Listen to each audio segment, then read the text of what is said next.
et c'est lui qui a été omniprésent depuis le début dans les mouvements de course. On a d'abord retrouvé 11 coureurs devant, puis 9, et de ces 9 coureurs, 4 ont prolongé l'aventure. Van Eyck, Grech, McNally et Hasselmann. Voilà pour la composition de cette échappée. L'écart de minutes et 6 secondes d'avance à 47 km de l'arrivée. C'est un scénario habituel, Cédric, avec une échappée qui part, des coureurs qui ne sont pas dangereux au classement général, et derrière, on peut l'imaginer, une formation Dimension Data qui contrôle le peloton. Tout à fait, et un final maintenant classique pour ceux qui suivent le Tour du Qatar, puisque les coureurs sont passés une première fois sur la ligne d'arrivée alors qu'il leur restait 54 km, c'est-à-dire il y a moins de 7 km, ils passaient une première fois sur la ligne d'arrivée, il leur reste à couvrir 4 tours de 13,4 km qui sont complètement identiques à ceux des éditions précédentes. Et le danger sur ces circuits, évidemment, c'est le vent latéral. Nous l'avions vu l'année dernière avec la formation de bordure. Or, j'ai envie de vous dire que pour les coureurs, la bonne nouvelle aujourd'hui, c'est que ça souffle beaucoup moins que les jours précédents. Et je ne suis pas certain que le vent soit suffisant pour créer de vrais mouvements de course. Des réactions déjà sur le hashtag Vélo Extra avec celle de Youn Flock qui nous dit: quel gâchis d'avoir fait autant d'années chez Sky comme équipier et non comme leader. Il parle évidemment d'Edvald Boasson-Hagen. C'est vrai, hein. C'est vrai que je pense que bon, il a fait son apprentissage au sein d'une des meilleures formations du monde. Mais c'est vrai que cette formation Sky a rapidement visé une victoire dans les courses par étapes de 3 semaines. Et on n'a probablement pas vraiment donné beaucoup de crédit à Edvald Boasson-Hagen. Donc on n'a pas permis à Boasson-Hagen d'avoir un leadership, d'avoir une équipe vraiment spécifique pour lui. Je crois que là, au sein de cette formation Dimension Data, il va probablement retrouver la plénitude de ses moyens. Vous savez, hein, quand on gagne Campbell-Game, quand on a 20 ans, je crois qu'il avait 20 ans, il était très jeune quand il avait gagné cette édition qui était dantesque, avec de la pluie, du vent, etc. On est forcément un coureur protégé. Le tout, c'est qu'il a voulu, je pense, un peu jouer sur tous les terrains, c'est-à-dire sur les étapes des grands tours, etc. Il doit vraiment se spécialiser, à mon sens, sur les classiques. Il peut gagner un Milan-San Remo, on en reparlera dans quelques semaines. Il en a les moyens. Oui, il en a les moyens. La belle pointe de vitesse, le pot de jaune ne lui fait pas peur. Donc c'est un client, et je pense que la démonstration qu'il a effectuée hier sur les 11,4 km, tout simplement révélatrice de la qualité et de la quantité de travail qu'il a effectué cet hiver. Il est prêt. Boasson-Hagen est prêt pour une belle campagne de classique. Ah ouais, ça c'est sûr, on a eu l'occasion de s'en rendre compte hier lors du contre-la-montre. Gilbert qui nous dit: Boasson-Hagen était bridé chez Sky depuis 2005. Il a liberté de manœuvre dans sa nouvelle formation et montré ses qualités. Oui, c'est un peu vrai. Bon, après, c'est un choix personnel, hein. On ne l'a pas obligé d'aller ni de rester chez Sky. Il pouvait aussi choisir une autre option. Je pense qu'il faut voir aussi le bon côté des choses. Il a appris probablement pas mal de bonnes choses au sein de cette formation. Mais quand on a le profil d'un coureur comme Boasson-Hagen, je pense qu'on a plus les moyens de s'exprimer quand on est dans une autre équipe que celle qui vise vraiment une victoire d'étape sur le Tour de France. Par contre, en équipier de luxe, c'est pas mal, Boasson-Hagen. Ouais. Vous voyez, hein, le vent vient légèrement de la droite. Alors bon, on sent quand même que le peloton est relativement tendu. Il suffirait d'une petite accélération dans la dernière boucle pour peut-être faire scinder ce peloton en 2 ou 3 parties. Mais toujours est-il que le vent est quand même nettement moins fort que sur les 2 premières étapes.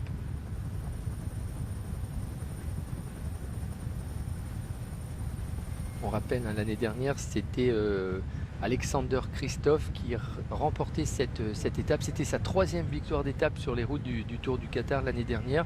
Et il l'avait emporté devant un certain Peter Sagan dans un emballage, un groupe qui s'était détaché justement sur cette portion qui ramène les coureurs vers la ligne d'arrivée. Donc l'arrivée qui est quand même assez compliquée. Il y a un rond-point situé dans la dernière ligne droite. Je pense qu'elle est assez difficile à négocier, mais ça ne devrait pas surprendre Alexander Kristoff. Et l'avantage, j'ai envie de vous dire, c'est que comme Kristoff maintenant a probablement fait une croix sur le classement général, il va évidemment tout miser sur la victoire d'étape. Il va plus se préoccuper des bonifications, là où un certain Mark Cavendish va peut-être à un moment donné devoir se mettre au service de son leader Boasson-Hagen. C'est possible, donc ça peut être la différence. Tiens, des freins à disque. Ouais, utilisés par la formation Rompot. Oui, alors il faut savoir que les équipes ont la possibilité de les utiliser, et pour l'instant dans le peloton, alors ça serait intéressant justement au terme du Tour de Qatar de voir un petit peu l'opinion des uns et des autres, de voir le mélange frein traditionnel, frein à disque. Est-ce que ça cohabite parfaitement? Est-ce que ça peut poser des problèmes? C'est pas un faux débat cette question de frein à disque, Cédric. Est-ce qu'on s'en fiche pas assez, un peu finalement? Vous ou l'opinion? Non, mais tout l'opinion, je trouve que même les coureurs, est-ce que vraiment ils ont... Non, les coureurs sont pas trop partants pour l'instant. Bah, si vous voulez, c'est toujours difficile de faire changer des mentalités, quel que soit le point que vous voulez changer. Donc voilà, on essaie d'apporter, si vous voulez, un peu de confort. Il est clair que quand on roule sur un VTT avec des freins à disque, on a vraiment un confort de freinage qui est parfait. Le problème sur un vélo de route, moi le problème je le trouve à plusieurs niveaux. Déjà esthétiquement, je trouve qu'un frein à disque sur un vélo de route, c'est, je sais pas, ça fait manquer un peu de charme, mais ça c'est purement personnel. Après, c'est vrai que si vous avez des coureurs qui vous précèdent, qui ont des freins à disque, qui freinent, ils ont un temps de réaction qui est beaucoup moins important que le vôtre. Un frein à disque c'est immédiat, ça freine immédiatement. Donc voilà, il faut, je pense, laisser un peu le temps, tester encore ce matériel pendant une année pour voir si c'est intelligent et surtout si ça apporte quelque chose aux coureurs. Un coureur comme Cancellara par exemple a décidé de ne pas l'utiliser cette année.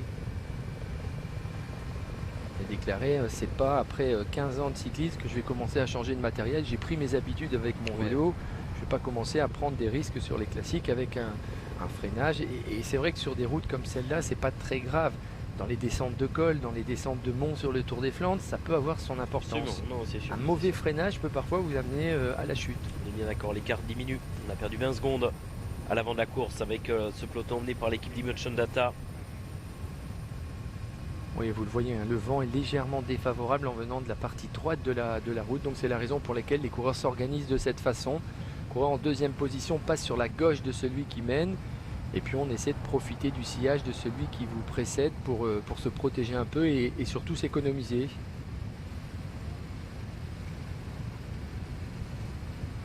Quelques exercices d'assouplissement pour Patrick Grecht, spécialiste du contre-la-montre pour l'équipe AG2R La Mondiale. Première participation autour du Qatar pour la formation Rampot. Xavier qui nous dit sur le hashtag Vélo Extra: je pense qu'on reparlera des freins à disque dans le peloton. Par temps de pluie, le mélange va faire des dégâts. Oui, c'est sûr que par temps de pluie, il y a une moins bonne adhérence au sol. Hein. Sincèrement, je vais vous dire, je pense qu'il y avait plus de problèmes tout de même rencontrés avec l'apparition des premières années sur les jantes en carbone. Oui. Quand on n'avait pas encore les patins adaptés ou les bandes de freinage adaptées.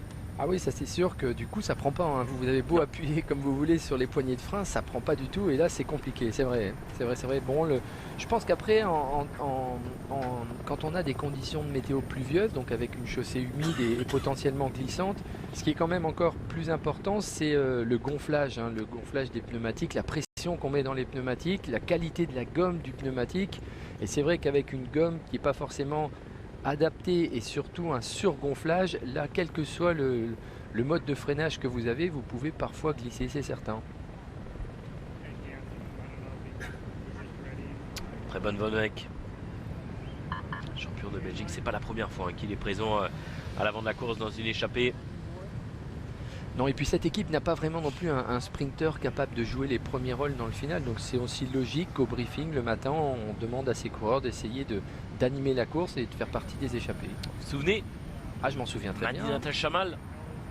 C'est une arrivée traditionnelle, ouais, hein. Le Tour du Qatar arrive quasiment chaque année dans cette ville. C'est presque celle qui est située le plus loin de l'hôtel des coureurs, il me semble. C'est complètement au nord du Qatar. Une centaine de kilomètres. Et donc si vous voulez rentrer à vélo, c'est compliqué. On finit presque à la nuit hein, quand on rentre à vélo. Vous vous souvenez? On avait doublé des coureurs et commencé à être légèrement dans la pénombre.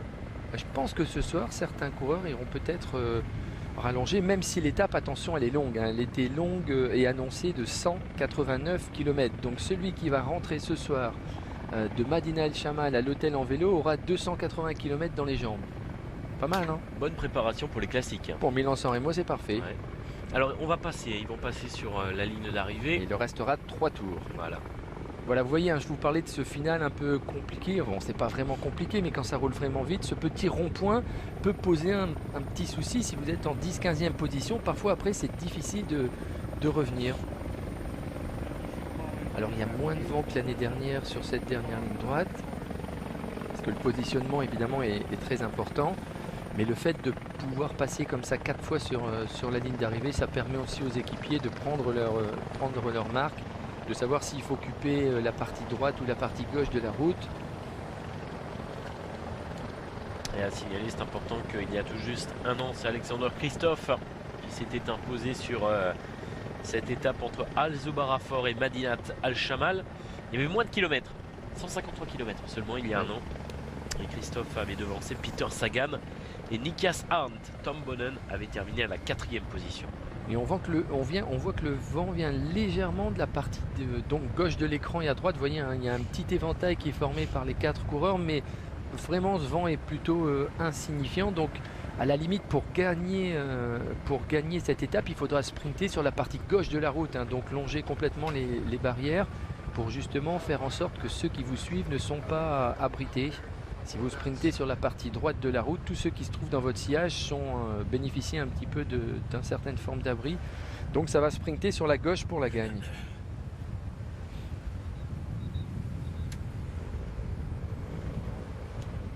Une minute et 24 secondes.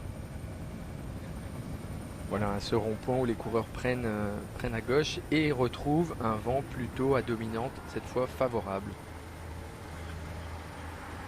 On va reprendre un peu de vitesse.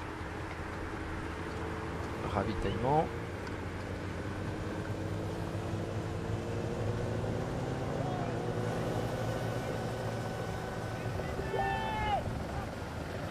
Et la voiture du directeur de course, c'est Jean-Michel Monin, le directeur de course sur le Tour du Qatar, et Jean-François Pécheux, pardon, c'est Jean-François Pécheux qui se trouve derrière l'échappée, qui est donc en direction de course avant.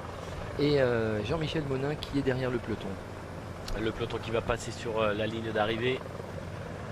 Moins de 40 km de l'arrivée. Tanguy nous dit, il faut m'expliquer un truc. Gretsch met une combinaison pour une étape en ligne et un maillot pour un chrono. Il y a un problème, non? Bah je pense que ouais, et puis surtout, c'est pas lui qui part avec des cotons dans le nez. Exact. Ouais, en fait, il prend des handicaps sur le contre-la-montre. C'était peut-être pas un objectif. Il voulait vraiment se tester. Et Patrick Gretsch, qui avait déjà remporté le premier sprint devant Preben Van Eck et Zakharov, remporte une deuxième fois ce sprint. Mais vous le voyez, hein, 3 secondes, 2 secondes, 1 seconde de bonification, 3 points, 2 points pour le classement par points, mais aucune incidence évidemment sur les classements annexes, puisque ces 3 coureurs n'étaient pas vraiment bien placés. Bon, sur ce circuit, c'est quand même difficile pour une échappée de résister à un peloton, hein, nous l'avons vu. Ils ont eu un écart maximum de 2 minutes et depuis la prise d'antenne, globalement le peloton sans forcer, hein, on l'a vu passer sur la ligne d'arrivée, sans vraiment forcer, réussit à maintenir ces 4 coureurs à 1 minute 20. Donc je crois qu'il va vraiment falloir attendre le dernier tour pour voir si une équipe décide peut-être de tenter un coup. Et on peut penser à la BMC, parce que si on regarde le classement général, on se dit que ces coureurs ont peut-être une possibilité de déstabiliser. Boasson-Hagen, ça va être compliqué bien sûr, mais quand on voit qu'on a Quinciato en 3e position sur ce classement général et surtout Greg Van Avermaet en 4e position, on peut imaginer que ces 2 coureurs tentent peut-être un petit coup de bordure dans les 5 derniers kilomètres. Donc il faudra, je pense, pour Boasson-Hagen être surtout vigilant vis-à-vis de la BMC. Alexander Kristoff, quant à lui, va se contenter de jouer la gagne d'étape.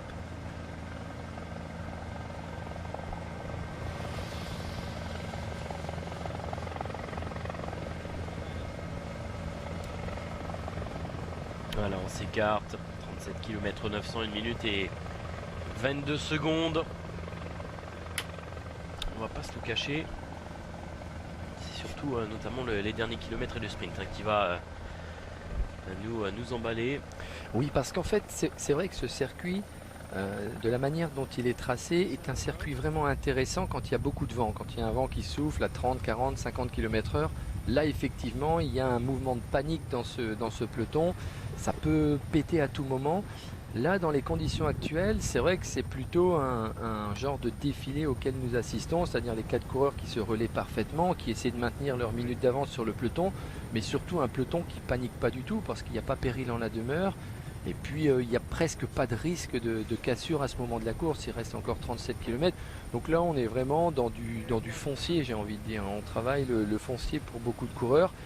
C'est peut-être à 2 tours, mais je pense vraiment que ça sera dans le dernier tour que les choses vont s'emballer. Bon, c'est aussi une des vocations de ce Tour du Qatar. Certains coureurs sont là pour viser la victoire, d'autres coureurs sont là pour peaufiner leurs conditions. Et surtout accumuler des kilomètres. C'est vrai qu'il faut quand même bien comprendre que les 2 premières étapes ont été rondement menées. 52 de moyenne, là c'est vraiment fumé du kilomètre 0 jusqu'à l'arrivée. Là voilà, on fait une sortie un peu de récupération active. Attention, c'est parti vite aujourd'hui. À un moment donné, il y a eu 3 échelons au niveau du peloton. Et puis, les conditions de course, les conditions météo font tout simplement qu'à ce moment-là, il y a une certaine forme de relaxation qui s'installe dans le peloton. On est tranquille. Il faut quand même rester vigilant parce que souvent les chutes arrivent quand on n'est pas vraiment attentif. C'est-à-dire dans ces conditions-là, on discute un petit peu avec ses collègues, les coureurs des autres équipes, et puis on n'est pas toujours vraiment attentif, donc parfois on assiste à des chutes d'inattention et les conditions sont toutes réunies pour avoir ce type de problème. Formation de CTC Polsat aussi ici. Mais vous voyez, on voit que ça joue pas des coudes dans le peloton. On n'est pas inquiet du tout. On sait quand... est très large, là il n'y a vraiment aucun problème. Il n'y a pas beaucoup de vent. Non, le vent là est plutôt même à dominante favorable, donc tout va bien. Les coureurs vont sortir, repasser au-dessus de cette autoroute pour revenir sur la partie gauche. Et là c'est vrai qu'il y a un petit rétrécissement, oui. C'est un petit peu plus complexe. C'est d'ailleurs sur cette partie qu'il y a un an, c'était la formation Ethics Quick-Step qui avait fait exploser le peloton, souvenez-vous. On avait réussi à revenir dans les tout derniers kilomètres. Arnaud Desmar s'était fait piéger. À ce moment-là, c'est vrai qu'il faut vraiment être à l'avant de la course.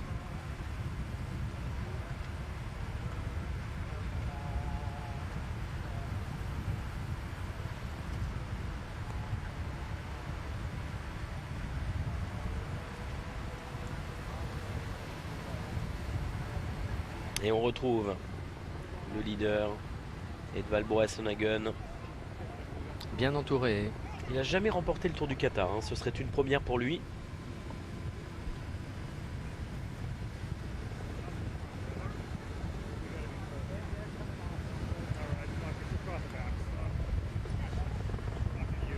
Tyler Farrar juste devant lui.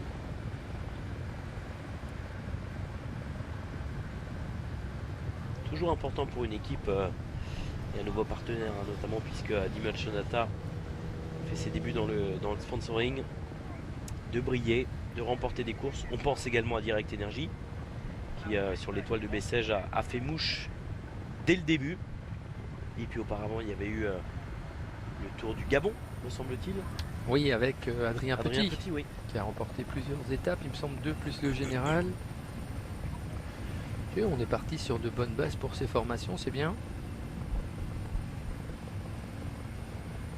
Vous voulez, à partir de maintenant, les courses vont s'enchaîner. Toutes les semaines, on a des coureurs pour chacune des formations qui vont se produire sur des fronts différents. Donc là, évidemment, il va falloir gérer cet emploi du temps chargé, ces déplacements, et toujours en fixant des objectifs, parce que la finalité, c'est quand même de fixer des objectifs bien précis pour chaque coureur qui participe à une compétition. On sait qu'il y a des courses qui sont plus importantes que d'autres, on ne doit pas non plus se voiler la face. Il y a des courses qui font plus partie des cibles de certaines formations. Et voilà, l'objectif, c'est tout simplement de remplir son contrat.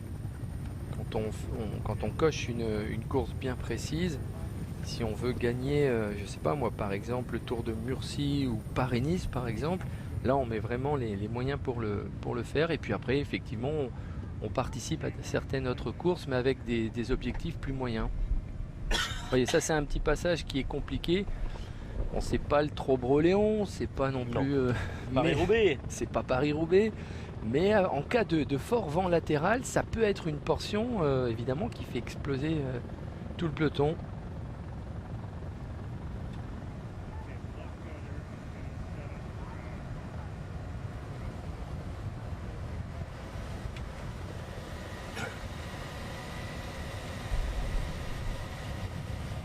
Allez, le peloton qui va passer à présent sur ce pont. Là, il s'agit tout de même de se repositionner, hein, Cédric, parce qu'on va arriver sur une partie beaucoup plus étroite. On l'a vu il y a quelques instants. Et attention à ne pas se faire piéger. Bon, là, ça va. Hein. C'est vrai qu'on n'a pas les mêmes conditions de vent que lors des dernières années. Pas un seul nuage. Non, non, ça va. Hein, le vent s'est calmé. On pouvait le craindre. Hein. Je pense que les deux étapes les plus problématiques sur le papier étaient la première et celle d'aujourd'hui. Parce qu'effectivement, nous savons que dans ces zones-là, il n'y a pas beaucoup d'endroits où on peut s'abriter. Ces lignes droites qui sont propices à la formation de bordures. Et ces bordures, elles scindent le peloton en plusieurs parties. Mais alors autant le premier jour, ça soufflait bien et ça a explosé d'entrée de jeu. Là, on a retrouvé une vingtaine de coureurs à l'avant. Autant aujourd'hui, voilà, pour le spectacle, c'était un petit peu décevant parce que c'est vrai que quand il y a du vent, ça nous donne un beau spectacle, une belle bataille sur le terrain. Par contre, pour les coureurs, c'est pas mal parce que ça leur permet évidemment de récupérer un peu. Cela dit, ça nous garantit peut-être quand même un final explosif parce que ça veut dire que les coureurs ont dépensé un petit peu moins d'énergie physique et psychologique et quand on arrivera dans les 10 derniers kilomètres, on va tout donner pour essayer de tenter sa chance. Ça va frotter dans les derniers kilomètres. Moi, je vous cache pas et je m'en excuse d'avance. J'ai un peu perdu ma voix. Ah bon? Je suis un peu pris au niveau de la gorge. J'espère que tout ira bien pour les derniers kilomètres. Sinon, c'est donc je vous laisse. Ce serait bien que vous pourriez commenter pour une fois. Avec plaisir, je suis d'arriver, pourquoi pas. J'ai pris un petit coup de froid pour tout vous dire. C'est ça une équipe, hein. On se prête, on travaille les uns pour les autres et puis c'est pas toujours les mêmes qui vont chercher les bidons. Moi je peux aller chercher les bidons des fois et vous y allez. Allez, vous nous commentez l'arrivée aujourd'hui, ok? Si vous voulez. Allez, 32 km 800, 1 minute et 20 secondes. Le peloton maillot jaune. Tranquille, hein, voilà, on cadenasse un peu. Et c'est vrai que c'est bien aussi pour Boasson-Hagen de porter ce maillot de leader parce que ça, même psychologiquement, ça va le remettre dans un statut de leader qui ne connaissait plus hein, au niveau de la formation Sky. Nos abonnés en sont aussi convaincus. C'est bon, quand on a vraiment... Chez Sky, on avait Wiggins, on a Froome, on a vraiment Geraint Thomas, on a plein de bons coureurs. Donc c'est difficile de ressortir un petit peu du lot. Là, je pense que Boasson-Hagen peut vraiment avoir les pleins pouvoirs. Et c'est bien de commencer à prendre des automatismes, comme est en train de le faire cette formation. Voilà, c'est elle qui dirige, c'est elle qui commande. C'est la formation qui est c'est le chef d'orchestre du peloton. Parce que quand on est dans la peau d'un équipier pendant plusieurs années, on a tendance à oublier à gagner. Ah ben c'est fini, on perd les automatismes, évidemment. Cet instant de killer. On n'a plus cet œil du tigre en fait. Hein. Voilà, on devient un petit peu. Évidemment, on est quand on vous demande de travailler pour une autre personne, vous perdez ces automatismes, ces petits réflexes qui font la différence dans le final et qui peuvent évidemment vous permettre de remporter une étape.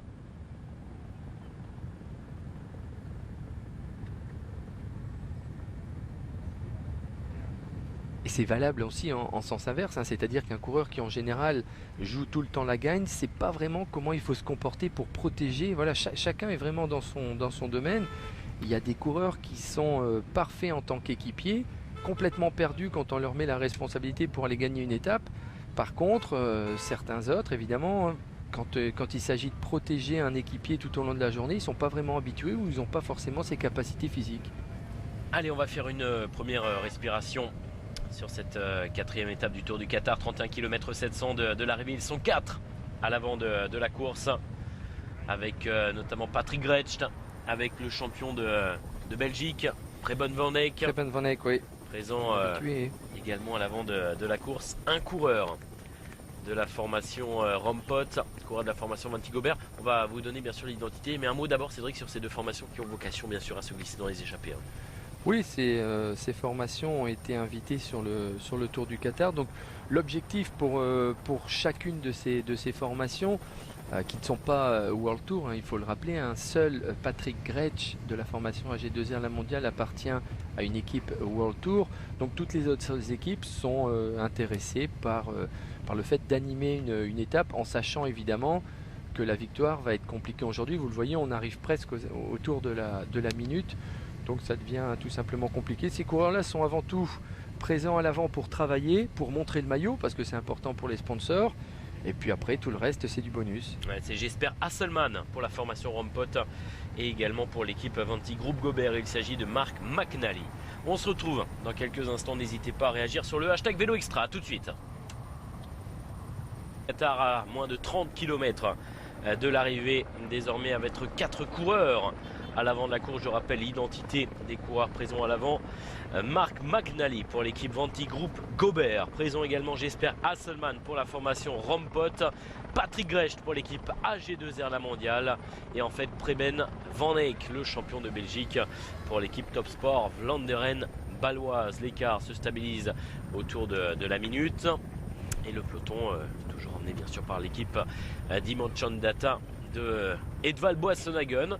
Et Mark Cavendish qui va tenter de remporter une deuxième victoire d'étape sur ce Tour du Qatar. Victoire d'étape également déjà pour Alexander Kristoff.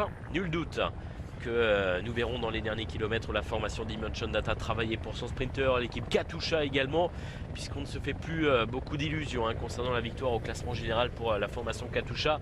On va clairement viser une nouvelle victoire d'étape avec Alexander Kristoff. Oui, dans l'état actuel, je pense que c'est le scénario vers lequel nous nous dirigeons. Vous voyez d'ailleurs le peloton a sur ses longues lignes droites l'échappée qui vient de passer sous la flamme rouge en point de mire. Alors attention, nous ne sommes pas dans le dernier tour. Il restera 2 tours lorsque ces 4 coureurs passeront sur la ligne d'arrivée. 2 tours de 13,4 km précisément. Mais voilà, donc il y a toute une phase d'approche de ce sprint et de cet emballage final qui va être intéressant de suivre, parce qu'on va vraiment voir comment les formations vont procéder. Est-ce que la formation Dimension Data va essayer de propulser Cavendish pour la victoire? Est-ce que Cavendish va se sacrifier? Parce qu'attention, Edvald Boasson-Hagen, avec le chrono qu'il a réalisé hier, avec tout le travail qu'il a effectué les 2 premiers jours avec sa pointe de vitesse, il serait pourquoi pas aussi capable de s'imposer aujourd'hui. Vous ne le croyez pas, vous? À qui? Edvald Boasson-Hagen, c'est lui qui a lancé Cavendish lors de la deuxième étape. Ah si, il est capable. Au sprint? Ouais, je pense qu'il peut faire dans les 3 premiers sans problème. Attention, c'est vous qui allez commenter le sprint. Bon, il est facile à reconnaître, Edvald Boasson-Hagen, avec son maillot or de leader. Ça devrait aller, ouais, ça devrait aller. Ça va aller pour vous, parce que non, Edvald Boasson-Hagen, il est en or. Oui. Mark Cavendish, il est en silver. Oui. Christophe, il est en rouge. On s'entraîne, oui. Il y a Sacha Modolo qui peut nous déboucher. Ouais, ça va. On va faire l'inventaire tout à l'heure des sprinteurs encore en condition, capable de bien briller. Bon, cela dit, ça va pas vraiment être un sprint massif, je pense compliqué. Vous savez, on a l'habitude sur cette dernière ligne droite d'avoir vraiment un peloton complètement étiré, même peut-être quelques petites cassures.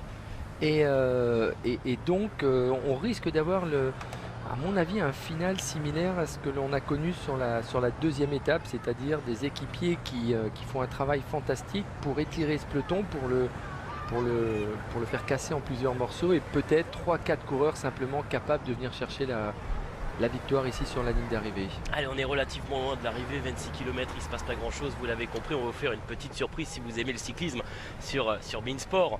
Vous allez entendre, alors vous la voyez pas, malheureusement, nous on a la chance de la voir, mais vous la voyez pas, alors que le peloton passe sur la ligne d'arrivée, d'entendre, d'écouter à nouveau une voix que vous avez eu l'occasion d'entendre notamment sur le Giro d'Italie. Elle va nous faire une petite introduction en italien, pourquoi pas. C'est Anne-Laure Bonnet qui vient nous faire un petit coucou. Comment ça va, Anne-Laure? Buonasera. Bonjour à tous, quel bonheur de vous retrouver. Il n'y a pas beaucoup de coureurs italiens dans ce peloton. C'est ce que j'allais dire, c'est bien dommage. Écoutez, Vincenzo Nibali, il est présent ailleurs, il sera sur le Tour d'Oman, mais on le retrouvera peut-être sur le Giro d'Italia. On voulait lui faire un petit coucou parce qu'elle suit attentivement le cyclisme. Alors c'est vrai, un peu plus les coureurs italiens. Oui, je dois vraiment l'avouer, un petit peu plus Nibali, même un petit peu plus que tout le monde. C'est votre petit chouchou, Nibali? Alors Nibali, c'est le petit chouchou, mais quand même j'ai un petit faible pour Aru. Ah, Fabio Aru qui a brillé sur le Tour d'Espagne, qui sera présent. Alors il ne sera pas présent sur le Tour d'Italie, Fabio Aru, mais il sera présent sur parce qu'on peut pas, il ne peut pas y avoir 2 chouchous en même temps. Il ne peut pas y avoir Nibali et Aru. Donc je pense que Nibali sera le chouchou. Mon choix de cœur pour ce Giro d'Italie. Et puis peut-être une nouvelle victoire italienne. Effectivement, on parle du Giro d'Italia puisque c'est le point d'orgue de la saison vélo à suivre sur les antennes de Beansport. Anna Laura, on espère la retrouver un jour sur le cyclisme. On la retrouvera en tout cas dans moins de combien de jours? 5 jours. 5 jours désormais pour le 8e de finale entre Paris Saint-Germain, Chelsea, vous serez sur place, bien évidemment, on en parle parce que c'est un événement incontournable sur les antennes de Beansport. Merci beaucoup Anna-Laura. Merci à vous. À très bientôt. Et puis on vous tient au courant si Sacha Modolo s'impose aujourd'hui en cas d'arrivée au sprint. C'est Cédric d'ailleurs qui va commenter l'arrivée. Je vous encourage à écouter un petit peu. Merci beaucoup, on va retrouver Cédric dans quelques instants. On est passé sous la minute avec les 4 hommes de tête désormais avec Patrick Grecht. On rappelle la composition de cette échappée, ça ne change pas. Pas de changement de situation, toujours le travail de la formation Dimension Data avec Mark McNally, avec également à l'avant de la course Jesper Hasselmann, pas coureur le plus connu, mais on apprend à le découvrir sur ce tour du Qatar, et puis Preben Van Eyck pour la formation Top Sport Vlaanderen baloise. Ça vous a rappelé votre premier tour d'Italie, de réentendre ça un fait petit peu plaisir de revoir Cédric. Bien sûr, nous avons vécu deux beaux Giro d'Italie avec Anor qui suit toujours le cyclisme. Un petit penchant pour l'Italie, pour les Italiens bien sûr, mais elle suit toujours le vélo de très près. Pourquoi pas la voir revenir sur le Giro, peut-être pas cette année, mais plus tard. Ah bah c'est quand elle le souhaite évidemment. Bon, cette année il y a un programme qui est chargé avec l'actualité, l'Euro de football, avec les Jeux Olympiques, avec c'est une année riche, particulièrement chargée.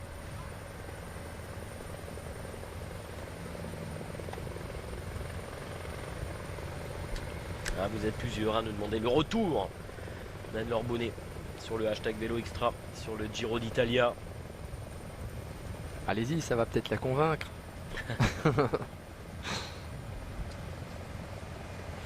Question intéressante de HF. HF, pourquoi pas, qui pose cette question sur le hashtag Vélo Extra. Les coureurs prennent-ils du plaisir à rouler sur de longues lignes droites sans spectateurs et sans végétation? Question posée à Cédric Vasseur. Franchement, ils s'en rendent pas vraiment compte. Je pense, ça reste leur métier. Ils sont là avant tout pour accumuler aussi des kilomètres. Alors c'est vrai que c'est beaucoup plus plaisant de disputer une course quand on a des milliers de spectateurs sur le bord de la route. Là, de toute façon, c'est une configuration habituelle. Les coureurs n'ont jamais vraiment beaucoup de monde. Il y aura plus de monde demain sur la corniche à Doha. Mais voilà, non, franchement, ça perturbe pas du tout les coureurs. Ils sont dans leur métier à fond, restent concentrés. Ils ont vraiment un objectif bien précis. En tant que coureur, ça m'a jamais vraiment déstabilisé. On n'est pas dans des ascensions, c'est-à-dire que évidemment c'est difficile. Là on est plutôt attentif, donc on regarde du côté duquel vient le vent, on essaie de ne pas toucher les roues. Par contre c'est vrai que s'il y avait une ascension de 5-6 km, quand on est cycliste, on apprécie quand même beaucoup plus les encouragements sur le bord de la route quand on est dans une ascension que sur une portion plate où on est parfois à des allures de 50, 60, et sur le Tour du Qatar parfois ça roule à 60 km/h. Donc j'ai même envie de vous dire que parfois, pour des raisons de sécurité, c'est à la limite mieux qu'il n'y ait pas grand chose sur la gauche ni la droite de la route. Mais voilà, je pense que ça choque pas vraiment les coureurs. Faudrait leur poser la question d'ailleurs. Moi je peux pas vous dire que j'ai jamais disputé en tant que coureur le Tour du Qatar. Jamais? Non, jamais. Ça a été créé en 2002 et à l'époque j'étais plutôt franco-français en termes de programme, donc j'allais sur Bessèges, j'allais sur le Tour méditerranéen, j'allais de temps en temps à Majorque et bêtement j'allais pas au Qatar. J'aurais dû y aller.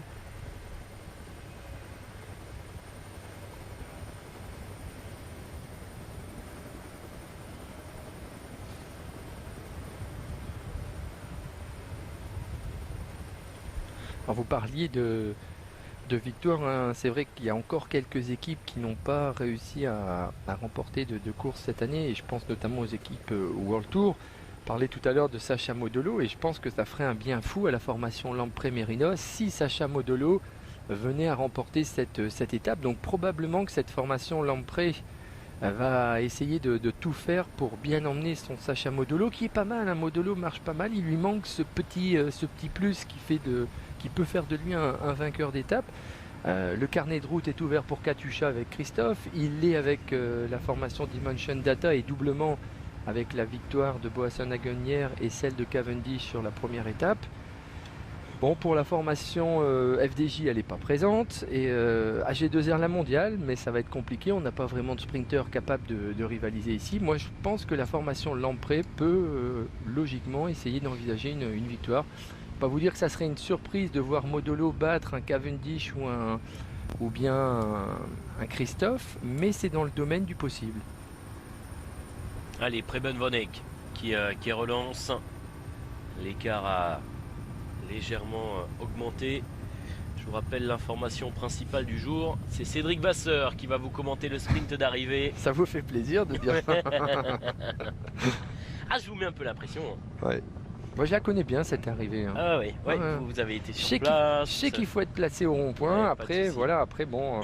Non, mais dans les cas, vous savez ce que je vous propose, c'est que dans les 10 derniers kilomètres, on change les rôles. D'accord. Je vous remplace, voilà, pas évidemment avec le même talent, hein, au rôle de consultant sur les 10 derniers kilomètres et vous me remplacez aux commentaires. Et vous faites le sprint d'arrivée. Ça vous va? Ça me va. Allez. Ça me va, ça me va.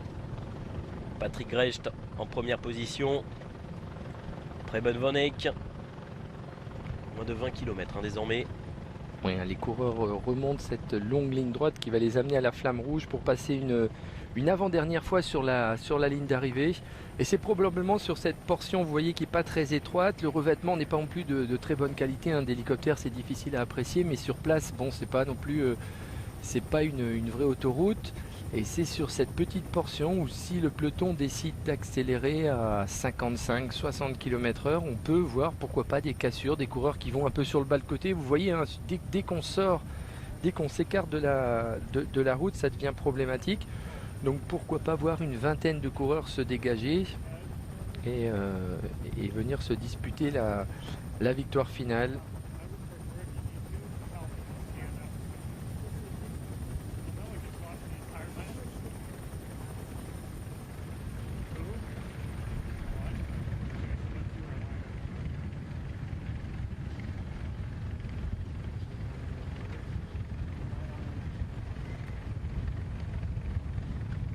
Et vous le voyez, hein, maintenant on est à 49 secondes, donc le tableau de marge des équipes de sprinters fonctionne parfaitement. Et il me semble, alors il faudrait revenir sur l'image du peloton, mais vous voyez, hein, le peloton qui, vraiment ça se promène un peu, hein, dans le peloton on n'est vraiment pas très rapide.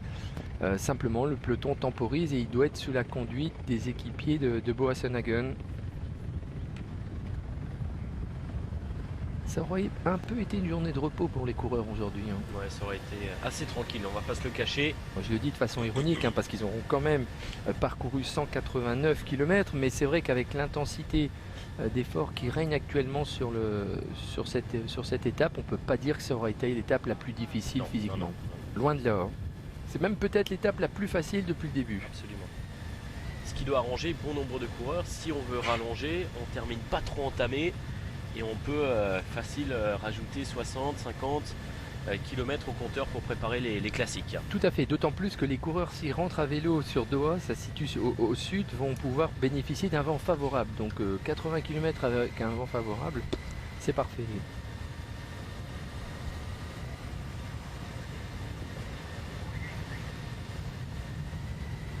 Il y a un Patrick Gretsch qui a des jantes un petit peu plus hautes que les autres concurrents de l'échappée. Anthony qui dit sur le hashtag vélo extra, j'espère pour Cédric Vasseur qu'il n'y aura pas de chute, sinon il va paniquer. Non, non, vous inquiétez pas, il va pas paniquer. Non, non. Alors, en général, c'est vrai que je suis pas vraiment habitué parce que moi, j'allais pas me mêler au sprint. Hein. Je regardais ça de loin, je levais un peu la tête pour voir ce qui se passait. Vous n'étiez pas kamikaze. J'ai jamais vraiment assisté à un sprint en direct aux premières loges. Hein. C'est pas évident. Hein. C'est pas évident. Parce que le problème, c'était pas vraiment le sprint en soi, c'est souvent les kilomètres qui précèdent. Et là, des fois, je me disais, ils sont cinglés. Hein. Bon, de toute façon, ce qu'on a tendance à dire à un jeune coureur qui arrive chez les professionnels, qui a déjà un petit peu d'expérience parce qu'il a couru les courses amateurs, les courses élites, c'est soit tu es devant, soit tu es derrière. Mais jamais au milieu du peloton. Hein. Oui, mais un jeune a du mal à te comprendre au début. C'est-à-dire que même quand il est au milieu, il insiste, il essaie d'aller devant. Et c'est souvent à ce moment-là que ça... En général, ça tombe pas dans les 10 premières positions, c'est très rare. Quand on est dans les 10 dernières non plus, on ramasse les morceaux. Mais alors quand on est au centre, là par contre... Et le problème souvent, si vous voulez, dans un peloton, c'est que même si vous avez les moyens d'éviter une chute parce que vous avez le temps de réflexe suffisant pour freiner. Derrière, parfois, les coureurs sont un peu étourdis, ont un temps de réflexion qui est plus long et paf, vous venez, vous vous faites percuter par 2, 3, voire 10 coureurs et là, forcément, c'est pas terrible. Ouais, on voit Patrick Gretsch se retourner. Là, il a compris, hein, 34 secondes d'avance avant même de passer sur la ligne d'arrivée, alors qu'il restera encore environ 14 km. Les carottes sont cuites, hein. Ouais, clairement. Là, on peut le dire. Bon, on ne se faisait pas d'illusions. De toute façon, l'enjeu principal de cette étape, qui n'aura pas... Bon, je m'avance un peu, non, je vais attendre. Qui n'aura pas quoi? J'allais dire qu'il n'aura pas d'incidence pour le Ah classement non, général. là, il faut, tant que la ligne n'est pas passée, Attendre. on n'est pas à l'abri malheureusement d'une faute d'un coureur, d'une chute qui emmène quelques coureurs, voire un Cavendish, un Boasson-Hagen. Non, franchement, je pense qu'il n'y a pas d'étape sans risque dans le cyclisme. Même dans les 500 derniers mètres, on peut faire une faute. La preuve, regardez le deuxième jour, hein, il y a eu une chute qui a mis Sam Bennett notamment au tapis, Sorensen. Donc évidemment, non, il faut rester vraiment prudent, concentré. Et j'ai envie de vous dire que maintenant, il va falloir redoubler de vigilance parce qu'on va avoir une petite nervosité qui va monter crescendo une fois qu'on va passer la ligne pour aborder le dernier tour.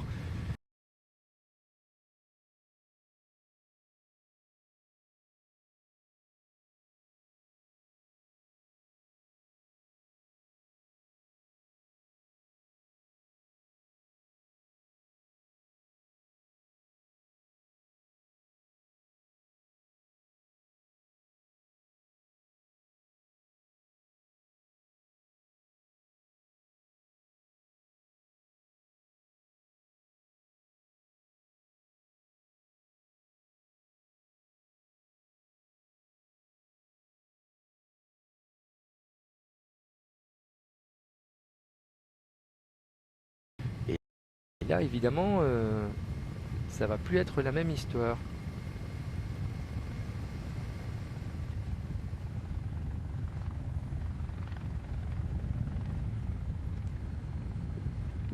Bon, j'allais dire que les 4 hommes de tête étaient désormais en point de mire du peloton. Ça fait déjà plusieurs dizaines de kilomètres. Oui, ça y est. Hein. On roule tranquille.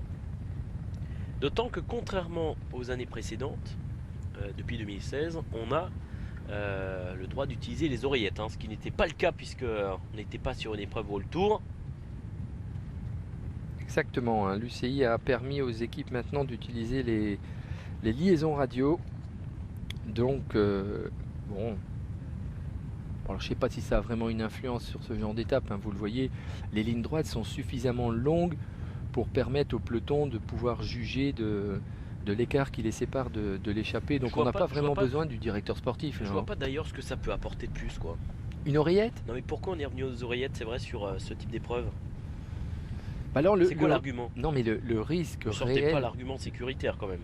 Bon, l'argument sécuritaire vaut pour toutes les courses bien sûr, mais le vrai risque sur ce genre de course, c'est quand même d'augmenter la probabilité d'arrivée massive. Et ça plaît pas forcément au public. Ça plaît pas forcément aux organisateurs. Donc c'est vrai qu'une course avec ou sans oreillette parfois n'a pas le même impact. On peut se retrouver avec des situations de course singulières, c'est-à-dire un coureur d'une équipe qui roule dans un premier groupe et ses équipiers qui roulent derrière parce qu'ils savent pas qu'il y a un coureur devant. Mais à la limite, c'est ce qui fait la beauté du cyclisme aussi. Bien sûr. Donc voilà, moi je pense que bon, tout simplement les structures cyclistes aujourd'hui, c'est Weinand, il me semble, qui attaque, un Martin Weinand de la formation Lotto Jumbo. Attaque de Weinand. Alors on prépare peut-être le terrain aussi pour un certain Moreno Offland. Pourquoi pas? Non, on se retourne. On va essayer de créer une bordure. On va tenter de créer une bordure. Oui, c'est ce que je vous disais, hein, ça c'est Alors ça va être intéressant de voir si cette petite accélération va vraiment étirer le peloton, non pas actuellement, mais surtout pour le dernier tour, parce qu'évidemment on tente, on teste, et Boasson-Hagen, pas de problème, il est bien présent, on voit que les équipiers du leader viennent se repositionner en tête.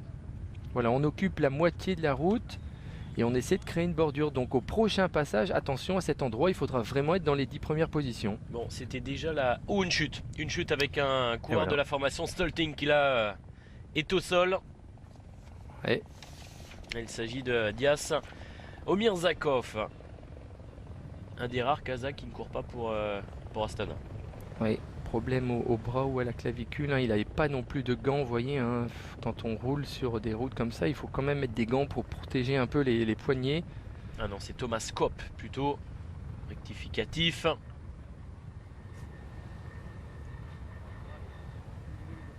On n'est pas mécano visiblement, on va revoir ce qui s'est passé dans ce peloton.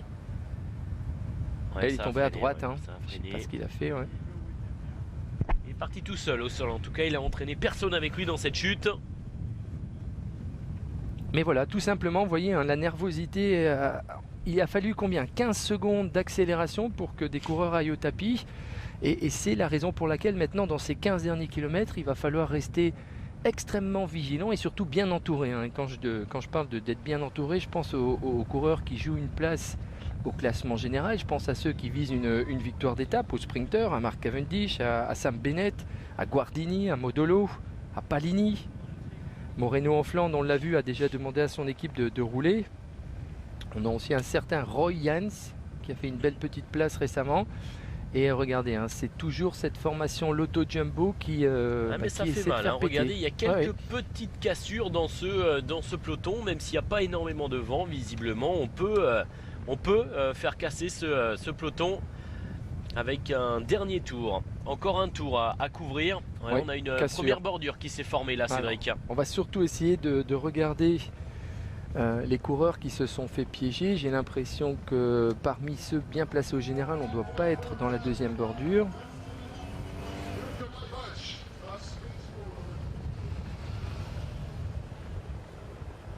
Alors on a Van Avermaet aussi qui est bien présent, Moreno Flandre, on a Cavendish qui est là sans aucun problème.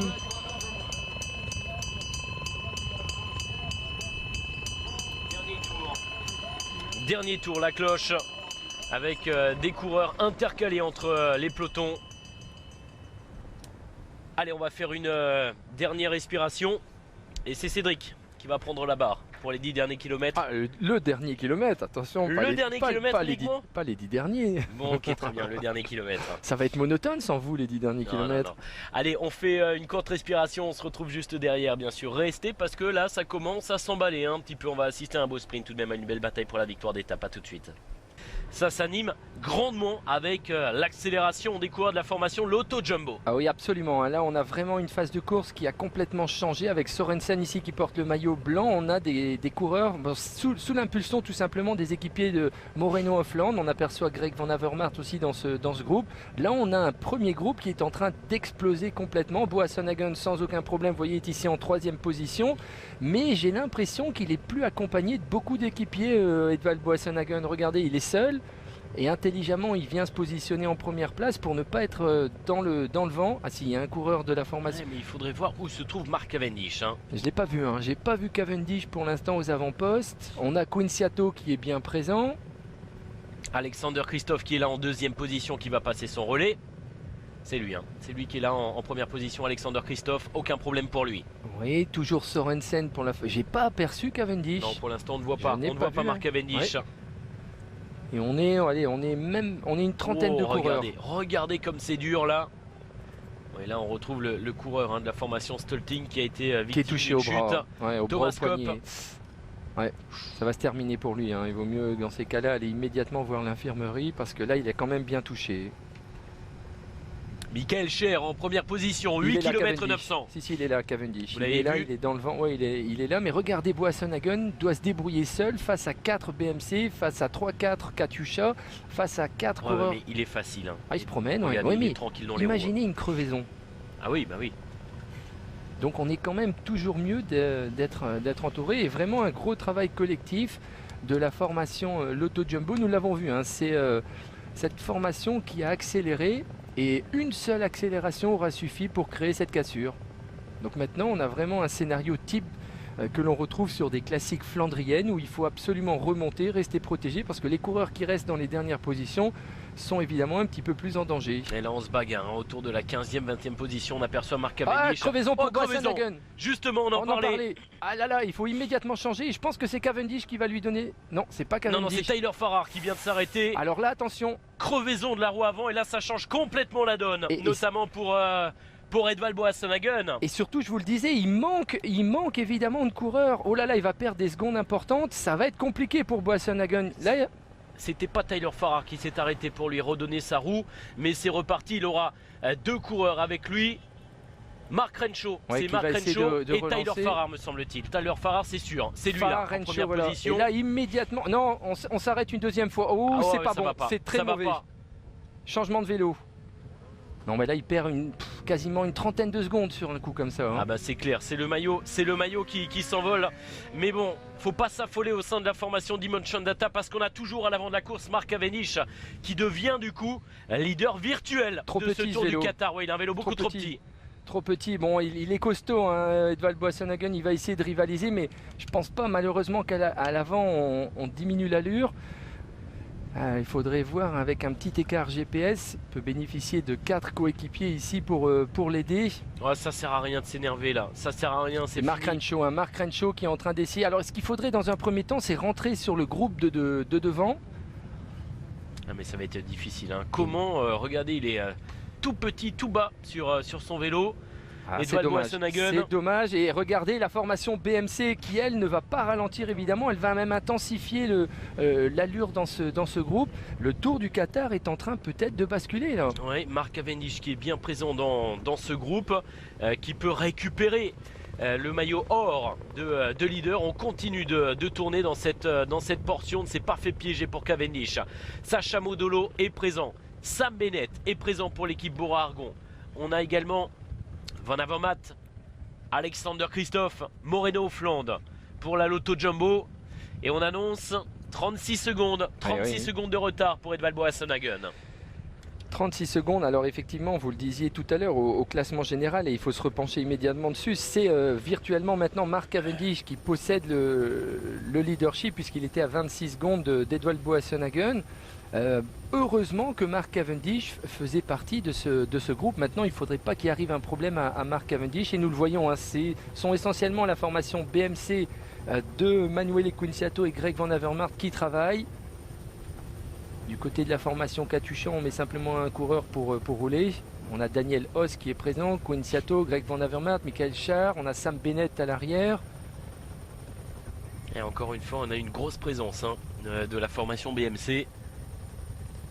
Collectif qui est bien rodé en ce début de saison avec Greg Van Avermaet, Daniel Hoss qui travaille, et derrière on va essayer d'opérer la jonction. Ouais, on va essayer d'opérer la jonction au sprint, et là regardez, malheureusement le problème c'est que Boasson Hagen ne peut pas vraiment compter sur beaucoup de coureurs, et on a 2 coureurs de la formation Dimension Data, un coureur de la formation Astana qui roule.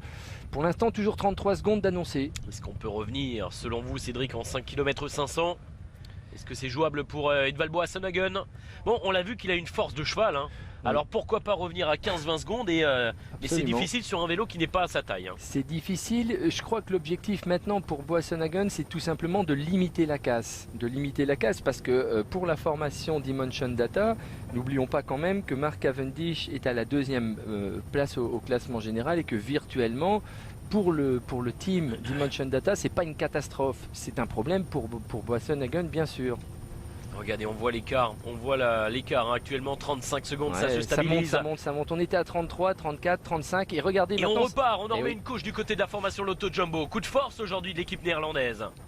Il faudrait s'écarter encore un petit peu plus pour carrément mettre tout le monde dans la bordure. Alors je pense que le but maintenant évidemment pour cette formation, c'est d'essayer de mettre en difficulté à la fois Mark Cavendish et Alexander Kristoff, qui sont 2 coureurs qui ont une belle pointe de vitesse. Il faudrait essayer de faire scinder ce groupe de tête encore en 2 parties. Là il faut laisser rentrer personne dans la bordure, hein. C'est ce qu'ils font actuellement. Ah, il n'y a pas de cadeau à faire, hein. C'est du tableau noir, hein. C'est superbe là ce que fait actuellement la formation néerlandaise. Et regardez, du côté de Boasson Hagen, on a compris, là on prend vraiment toute la largeur de la route pour inciter le maximum de coureurs à passer. Et probablement Guardini et Piégeon aussi, hein. Regardez la formation Astana qui roule. J'ai pas aperçu de maillot de la formation Astana à l'avant. Il a du mal, hein, sur un vélo qui n'est pas à sa taille.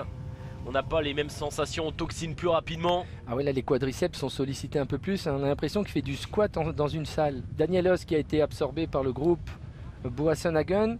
Alors regardez le relais puissant de Boasson Hagen, mais personne n'est capable de prendre sa roue. Bon, il y a quand même là une petite faiblesse du groupe Dimension Data, parce qu'il s'est vite retrouvé seul, hein. Est-ce qu'il est là, Cavendish? On l'aperçoit pas pour l'instant. Il y était, hein. Ça c'est une certitude. On a Sacha Modolo, on aperçoit le maillot Lamprey. S'il est là, Cavendish, regardez, il est là, il est à côté de Sacha Modolo à l'arrière. Par contre, on n'a pas la présence de Guardini, il me semble.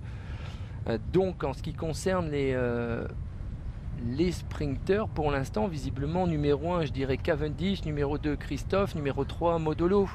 C'est le classement d'aujourd'hui. Vous vous préparez? Je me prépare. Et Moreno à Flandre, hein, il a l'air d'être sûr de lui aussi. L'équipe va vraiment bien travailler pour lui.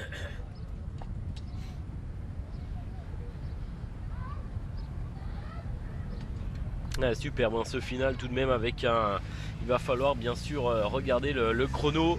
S'apprête à enclencher le chronomètre, hein, pour Edvald Boasson-Hagen qui est en grand danger.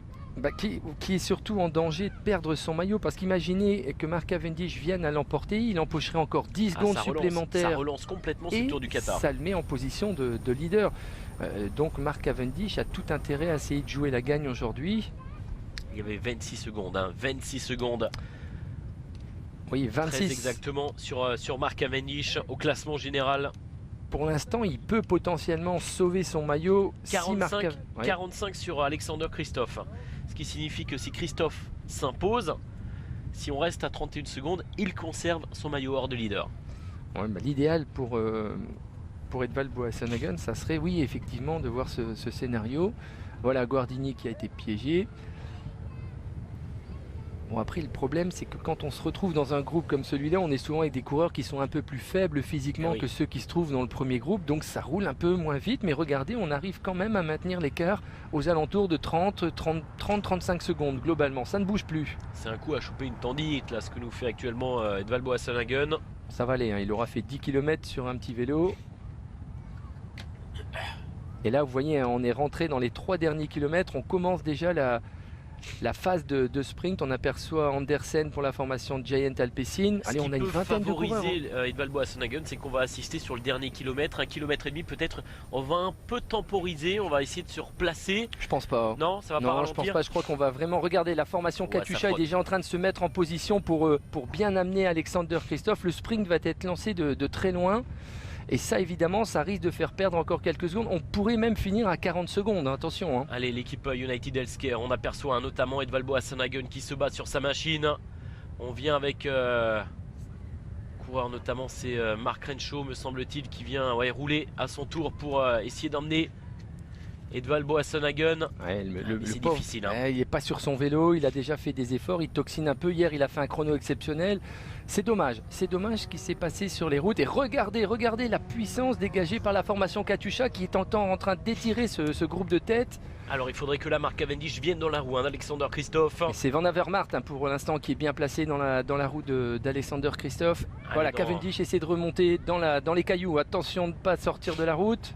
Dans 500 mètres, c'est à Cédric. Cédric qui va nous commenter ce sprint d'arrivée avec la formation Katusha qui roule actuellement. Alexander Christophe, grand favori, c'était lui le plus rapide lors de la deuxième étape. Il a devancé Mark Cavendish. Gros travail d'Edvald Boasson-Hagen qui donne tout pour limiter l'écart. On demande, hein, notamment Danielos qui demande à la moto de s'éloigner. 1 km 200. Voilà, flamme rouge pour les coureurs de la formation Katusha. Le train d'Alexander Christophe est parfaitement en ligne. On aperçoit Greg Van Avermaet dans la roue d'Alexander Christophe. On a Mark Cavendish qui est un petit peu plus loin mais qui est quand même bien placé. Voilà ce dernier rond-point et puis ça va être tout droit avec un vent qui vient légèrement de la droite. Donc on va sprinter sur la gauche de la route. Vous voyez, là franchement Alexander Christophe est dans un fauteuil. Et par contre Moreno à Flandre, vous voyez, s'est fait piéger. On n'est pas dans la première position. On s'attend donc entre un match entre Alexander Christophe, Greg Van Avermaet, Sam Bennett et puis probablement Mark Cavendish qui est quand même assez loin. Pour l'instant toujours pas de souci. Le train qui continue. Manuel Equinciato bien placé dans la roue d'Alexander Christophe.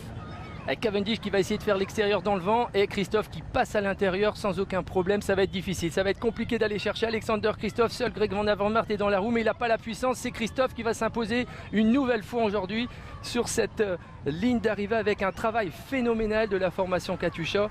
Bravo Alexander Kristoff qui empoche au passage 10 secondes de bonification. On va rester focalisé sur le chronomètre parce qu'attention, Edvald Boasson Hagen va perdre beaucoup aujourd'hui. Très très beau travail effectivement de la formation Katusha, c'était du billard, aucun problème pour lui. Il s'impose encore une fois. Arnaud Gérard qui en termine. À l'instant, il y avait 26 secondes et très exactement 45, donc 35 avec les 10 secondes de bonification. Il faudrait revenir là sur la ligne d'arrivée pour voir notamment Edvald Boasson Hagen. Cédric, ça va être juste, ça va être trop juste pour Edvald Boasson Hagen. Ça va être trop juste pour conserver son maillot de leader. Et alors il va falloir faire un calcul rapide, mais je pense que c'est Cavendish qui va quand même prendre ce maillot. Bon ben on n'a pas de chrono, on n'a rien. C'est dommage, en tout cas. Il peut être déçu, hein. Il peut être déçu parce qu'à la pédale il n'aurait jamais été battu aujourd'hui, il aurait même pu jouer la gagne de cette étape. Les deux grands perdants aujourd'hui, c'est bien sûr Edvald Boasson Hagen qui perd son maillot et c'est surtout Moreno Hoffland parce qu'il a demandé à sa formation de rouler. Ils ont fait un travail de préparation fantastique et au moment où la formation Katusha a mis en route, il n'était plus là. Ouais, on s'est fait piéger, hein, notamment dans les derniers kilomètres. Même Mark Cavendish qui était trop loin. Il a réussi à rester au contact, mais il était trop loin, pas assez bien placé. Celui qui a bien couru, mais qui a manqué de puissance, c'est Greg Van Avermaet. Voilà, et Greg Van Avermaet a fait la course parfaite. Et regardez, Mark Cavendish, avec un manque d'équipier, n'a pas pu profiter du sillage. Il fallait absolument sprinter sur la partie gauche de la route. Cavendish à un moment donné a essayé de déboîter sur la droite dans le vent, c'est impossible face à des coureurs puissants comme Alexander Kristoff. On peut dire ce qu'on veut de la formation Katusha, mais dans ce genre de situation ils sont quand même, Cédric, très très bien organisés et ça fait déjà 2 victoires d'étape pour Alexander Kristoff sur ce Tour du Qatar qui devance Greg Van Avermaet. Jacopo Guarnieri termine à la 3e position, doublé de l'équipe Katusha, Sam Bennett et 4e, et Mark Cavendish confirme qu'il est trop juste. Il est trop juste, il était surtout bien trop loin placé parce que quand on a une formation comme la Katusha qui roule à plus de 55 km/h avec un vent de côté, si on n'est pas immédiatement dans la roue d'Alexander Kristoff, c'est mission impossible. Mark Cavendish devait être à la place de Greg Van Avermaet, c'est-à-dire dans la roue d'Alexander Kristoff pour se donner une chance de briller. Donc c'est tout de même une... On va vérifier parce qu'il y avait combien sur Cavendish, 26 10, Kristoff. Non, Cavendish garde le maillot, je pense. Enfin, reprend le maillot. Greg Van Avermaet prend quelques secondes de bonification. Donc, Greg Van Avermaet revient aussi dans la course pour le podium, bien évidemment. Bon, c'est pas une si mauvaise journée que cela pour Mark Cavendish, mais qui reste, on va dire, quasiment au contact. On va voir si le chrono a été déclenché du côté des commissaires. Oui. Mais Cavendish qui va retrouver le maillot or de leader. Vous l'avez dit, tout peut se passer dans un final, une crevaison, et quelques secondes après, vous avez eu le nez fin, Cédric, et bien le leader a été victime de cette fameuse crevaison. Oui, malheureusement, et c'est toujours la raison pour laquelle quand on a un leader qui porte ou pas un maillot distinctif, on insiste pour qu'il y ait un, voire au moins 2 coéquipiers en permanence aux côtés, parce qu'en cas d'un problème immédiat dans un final comme celui-là, c'est même pas la roue qu'il fallait changer, c'est immédiatement changer de vélo. Il a eu 2 changements en ce qui concerne Boasson Hagen.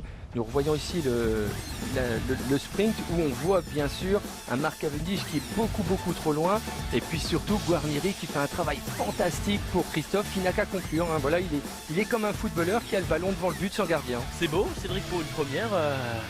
Merci Alexander Kristoff, c'était facile. Vous n'avez pas trompé, hein. Vous avez réussi. Il a été sympa avec moi. À trouver le vainqueur du jour, Alexander Kristoff. Et on voit là la puissance, hein, parce que c'est vrai que Greg Van Avermaet était parfaitement dans la roue, mais n'a pas réussi. Il peut pas. Ne serait-ce qu'à déboîter, à revenir au pédalier.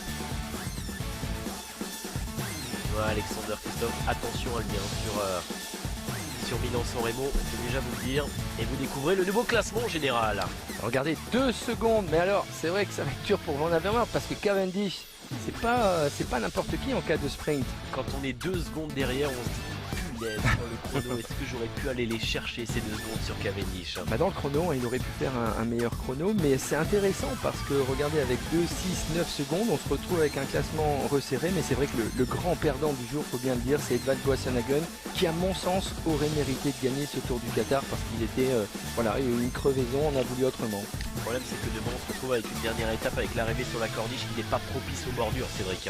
Non, pas du tout. Demain, ça va vraiment être une affaire de sprinter pur. Alors, il va falloir aussi faire attention parce que aujourd'hui, nous l'avons vu, une crevaison a privé Boas Sanagan probablement d'une victoire dans ce Tour du Qatar. Demain, Mark Cavendish va quand même devoir rester vigilant. On sait qu'il y a des accrochages qui sont possibles. C'est nerveux. C'est aussi une possibilité pour d'autres coureurs comme Moreno Hoffland d'enfin offrir une victoire à son équipe. Allez, on va se quitter dans quelques instants. Le temps pour moi de vous féliciter et de vous remercier, Cédric. Avec grand plaisir, rendez-vous pour la dernière sur la corniche de Doha demain. Il y aura un beau sprint, effectivement, pour cette dernière. Mark Cavendish, nouveau leader du Tour du Qatar, devant Greg Van Avermaet à 2 secondes. On revoit les tout derniers mètres avec la victoire donc d'Alexander Kristoff qui décroche une deuxième victoire d'étape sur ce Tour du Qatar. Merci à vous pour toutes vos réactions sur le hashtag Vélo Extra. Restez bien sûr sur les entrées de Beansport. Rendez-vous demain pour cette dernière étape du Tour du Qatar. À demain.